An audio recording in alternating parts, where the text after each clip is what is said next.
ഭാരത സ്ത്രീകൾ തൻ ഭാവശുദ്ധി, എന്റെ ഗുരുനാഥൻ, പ്രഭാതഗീതങ്ങൾ തുടങ്ങി 26ഓളം വള്ളത്തോൾ കവിതകളാണ് ഗണേശ ശർമ്മ സംസ്കൃതത്തിലേക്ക് മൊഴിമാറ്റിയിരിക്കുന്നത്.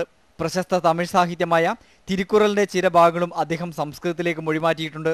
ശ്രീനാരായണ ഗുരു രചിച്ച ദൈവദശകം പോലുള്ള കൃതികൾ ആദ്യമായാണ് സംസ്കൃതത്തിലേക്ക് പരിഭാഷപ്പെടുത്തുന്നത്. സംസ്കൃതത്തിലെ കാളിദാസന്റെയും മലയാള ഭാഷയിലെ വള്ളത്തോളിന്റെയും കൃതികളോട് ഏറ്റവും അടുത്ത സാമീപ്യമാണ് അദ്ദേഹത്തിന്റെ കൃതികൾക്ക് കാണുന്നത്.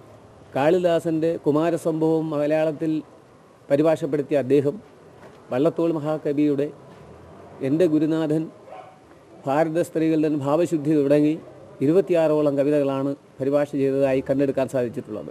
ജീവിച്ചിരിക്കുമ്പോൾ പ്രശസ്തി ആഗ്രഹിക്കാത്തതുകൊണ്ടാണ് ഗണേശ ശർമ്മ കൃതികൾ പുറംലോകത്തിനു മുമ്പിൽ അവതരിപ്പിക്കാതിരുന്നതെന്ന് അദ്ദേഹത്തിന്റെ മക്കൾ സാക്ഷ്യപ്പെടുത്തുന്നു.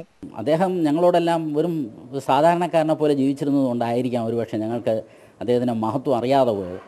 ഇതിനകത്ത് അദ്ദേഹം സ്വയം മറന്നുപോയി എന്നുള്ളതാണ്. അദ്ദേഹത്തിന് എക്സ്പോസ് ചെയ്യാവുന്ന പല മേഖലകളും അദ്ദേഹം മറന്നുപോയി എന്നാണ് എനിക്ക് തോന്നുന്നത്. അമൃത ന്യൂസ്, തിരുവനന്തപുരം.